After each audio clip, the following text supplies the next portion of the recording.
In this video, I'm going to show you exactly how you can profit from shorting junk stocks. That is, companies often in secular decline with many issues like burning cash, issuing more stock, high debt, management issues, legal issues, etc. Just like AMC, which has been an absolute cash cow for short sellers these past few years. However, it's not just AMC. Did you know, in fact, that most stocks fail? And don't just take my word for it. There's actually plenty of research and data to back up that claim. One researcher by the name of Hendrik Bessenbinder actually did a massive study that he published in the Journal of Financial Economics. Do stocks outperform treasury bills? His study covered the period from 1926 through 2015 and included all common stocks listed on the NYSE, Amex, and NASDAQ. And he found only 47.7% of returns were larger than the 1 month treasury rate. And looking from the beginning of his test and all the data through the end of the sample or when their stock was delisted, only 42% of common stocks had a holding period return greater than 1 month treasury bills, which are generally very low returning asset in itself. Gets even worse for small caps, as they were more likely to have returns that fell below the benchmarks of zero or the treasury bill rate. Just 37.4% of small stocks had holding period returns that exceeded those of the 1 month treasury bill. Another study from 1990 to 2020 found that even though the US stock market as a whole generated over $75 trillion in wealth, the lion's share of this growth only came from a minuscule segment of firms. In fact, 55% of stocks resulted in decreased shareholder wealth compared to treasury bills, and it was only the top performing 2.4% of companies responsible for all of the $75 trillion in net global stock market wealth generated. And so this has been proven time and time again by many studies and research out there, reconfirming the fact that most stocks indeed fail. And is actually a strong argument for why all of us should have ETF investments and bet on indices instead of individual stocks, as nobody really knows what the next Apple or Amazon is going to be. And for a bit of a reason why most stocks fail, pretty much comes down to competition. Typically, businesses and entrepreneurs to innovate and create a new product or service tend to do pretty well at the start. However, the product often becomes like a commodity, and a huge amount of ensuing competition eats away at margins and thins out market share. And that's just a natural process that happens time and time again. And quite often, the biggest companies don't stay the biggest company. But you can actually take it a step further. Within the stock market, there's a section of stocks that perform even worse than average, and that's stocks with high short interest, in which a large percent of the available stock float has been sold short. And that's because that short interest contains some information, as typically large short sellers are rational, well-informed, and well-resourced, like hedge funds or other insiders. And research has shown short interest predicts future bad news, negative earnings surprises, and downward revisions and analyst earning forecasts. In this academic research paper, the researchers found a relationship between the level of short interest and stock returns in the NASDAQ market, finding heavily shorted firms experience significant negative abnormal returns, ranging from 0.76 to 1.13% per month, even after controlling for the market size, value, and momentum factors. Another study found the same thing. Stocks with high short interest, and again this has been proven time and time again in many research papers. Okay, so now we know that the average stock actually ends up failing. It's even worse when we look at stocks that are heavily shorted. What are the risks in shorting these high short interest stocks? Well, the biggest risk is a good old-fashioned short squeeze, with one of the most famous in recent times being that of GameStop in the meme stock saga that actually caused one of Wall Street's most successful hedge funds, Melvin Capital, to shut down with billions of dollars in losses after the stock rose more than 3,500% in just over 2 months, as retail traders piled on top of one another and bid up the stock as much as they can before brokers actually turned off the buy button, in a still to this day very controversial move that eventually ended up in the stock falling over. And it wasn't just GameStop. There's also been many other famous examples throughout history, like Volkswagen back in 2008, which briefly became the world's most valuable company and actually caused a billionaire to blow up back then who was short the stock. And this is not a new occurrence. This has been happening ever since stock markets were created. Even over 100 years ago, there was a self-service grocery store in the United States called Piggly Wiggly, who was cornered by an insider, shooting the stock up from $30 to over $120. Harlem Railroad back in the 1860s experienced a short squeeze. Other famous short squeeze like Herbalife back in 2012, and many more throughout the ages, have wiped out a lot of traders. And it's not just individual stocks sometimes high shorted stocks can go through a market-wide squeeze, causing big losses to all those that are short these stocks, as they can have parabolic rallies that last months. And so it's important as a short seller to recognize the technically unlimited risk of shorting. When you're long a stock, you can only lose 100%. As the stock can't go below zero. However, when you're short, you can lose more than 100%, as the stock can potentially go up 1,000%, 2,000%, 3,000%. That's why it's very important when shorting stocks, you do so with small positions relative to your account size, and you always must honor your stop loss, and just take the loss and move on. Good traders can win half of the time and still make a good profit come the end of the year because they know how to take a loss. And when they win more than what they lose. And some stocks have more tail risk as well. The smaller the stock, the bigger the tail risk. Other stocks like biotech or stocks headquartered in foreign countries like China can have a lot more tail risk and potentially squeeze higher. Okay, so where can you find the latest list of stocks with high short interest? Well, there's a really good website that's been around for many years called highshortinterest.com, and it's completely free. You'll see an updated list with the ticker, the name of the company, the percent short interest, and the size of the float and the industry it's in. And you can scroll through and see what the most shorted stocks are out there. Also, if you Google Market Watch most shorted stocks, you'll come to this page as well, and you can see their list of the most shorted stocks out there as well. And then what I do is keep an updated watch list in my TradingView platform of the most shorted stocks, so I can easily scroll through and look for opportunities and set price alerts for where I may want to short a certain stock. And one thing you want to be aware of when shorting stocks is the cost to borrow. And that's often expressed as an annualized fee. And typically, most liquid large cap stocks, the cost to borrow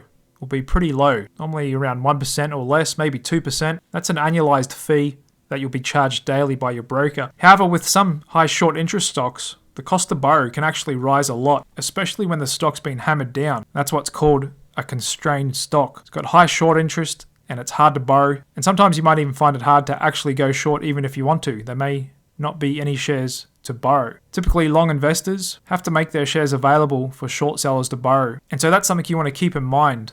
And typically, a cost to borrow above 10% annualized is considered high. However, if you're only in a trade for a few days to a few weeks, that could be justifiable. However, when the cost to borrow blows out above 50%, 100%, normally that's really hard to justify in any scenario. However, there's a bit of an inverse relationship to price. When the price runs up, you'll often find the cost to borrow go down along with availability to borrow. As long as they're piling on, they're making shares available and there's not many shorts around. And just to give you a recent example of what I typically look for when looking to short a junk stock, it's typically after the market has had a bit of a run, or junk stocks, meme stocks as a group have had a bit of a run up, and that can often make for a good hedge on a portfolio after there has been a run up. I want to look for a high short interest stock that's gone into overbought territory. And to do that, I use my custom indicators. And I'm not saying you have to use my custom indicators. I'm just showing you how I do it. And why I developed these custom indicators is because I found the basic free ones didn't really help me in doing what I was trying to do. For example, the Bollinger Bands would often squeeze up and give too early signals. That's why I developed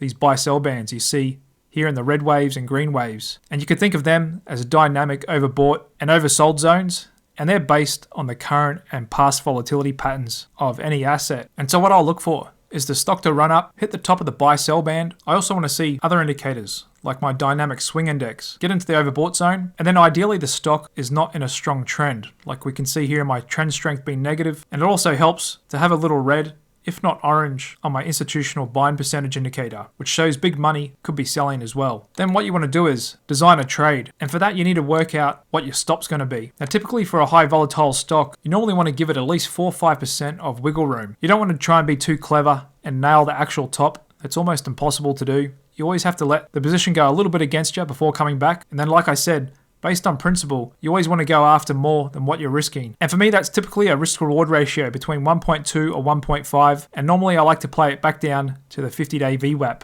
shown here in the yellow line. So on this trade was a healthy risk-to-reward of 1.59. Next, you want to work out your position size. And so in TradingView, using this short position drawing, you can actually double-click on it, type in what your account size is, for example, 10,000, and what you want to risk on the trade. So for example, if you wanted to risk 1% of your account on this trade, that would equal a $100 loss on a $10,000 account. It'll work out how many shares for you to short. So if it does hit your stop, you'll only lose 1% of your account. So in this example here, it's telling us to short 66 shares of KSS. And if it doesn't work out, we'll lose 5.11% on the position. If it does, we'll make 8.14. And in this case, it did work out. And so just to go over that, Typically, I like to see the stock in a sideways trend and also a long-term downtrend as well. You could kind of think of that as a lot of overhead resistance in the stock, and quite often these small little junk stocks, meme stocks, they'll run up and fall over, run up and fall over time and time again, and that's why I like them for these short swing trades back down to the 50-day VWAP. And just to give you an example of what's been one of the best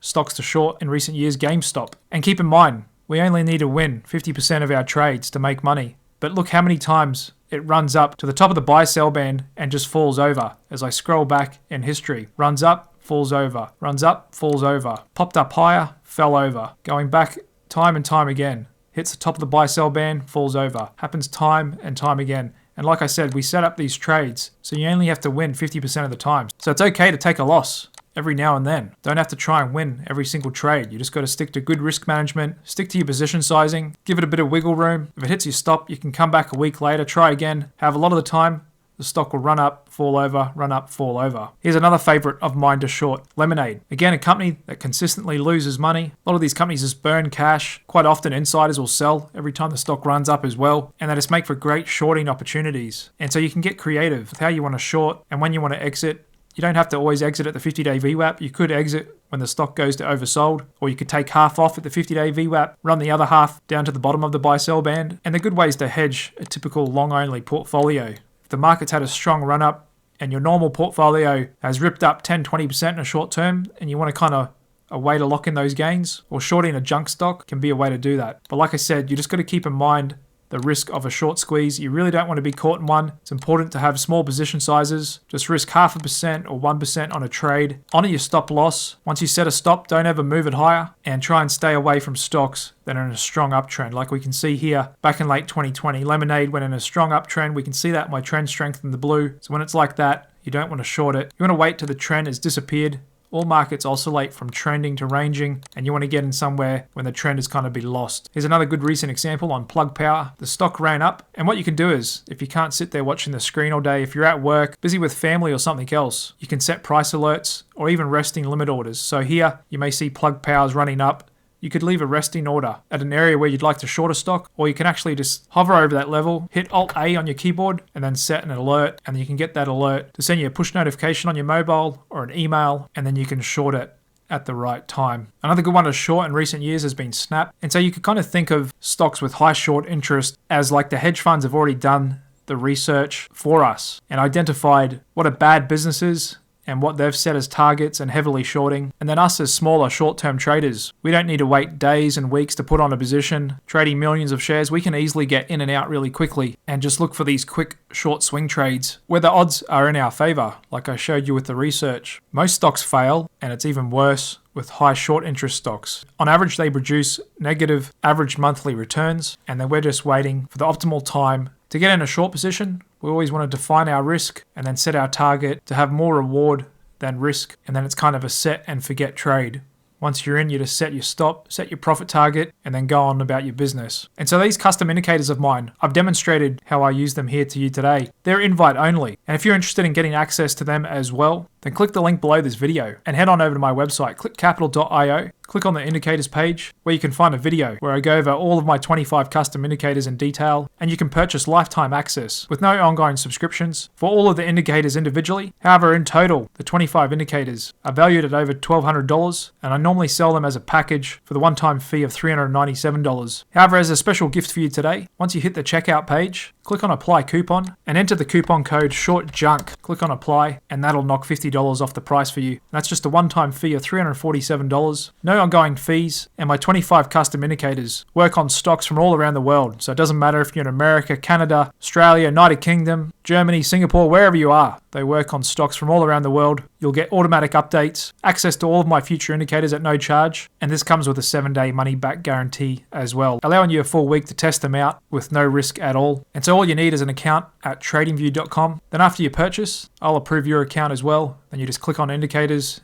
go to the invite only section, and you'll see all my custom indicators I've developed over the last 7 years added into your account, and I'll also give you links to all of my favorite chart layouts as well for your convenience, so you don't have to recreate these chart layouts. And that includes my market analysis chart layout, giving you a bird's eye view at all the trends in the market, along with my fundamental analysis chart layout as well. And so if you want to get access to all of my indicators today, just click the link below this video, head on over to my website, clickcapital.io, navigate to the indicators page, enter in your email address and TradingView username, and then don't forget to enter the coupon code SHORTJUNK in the checkout to save yourself $50. I hope you enjoyed this video and learned something new. Hit that like button if you did, and I look forward to sharing my indicators and more of my trading strategies with you again very shortly. Cheers.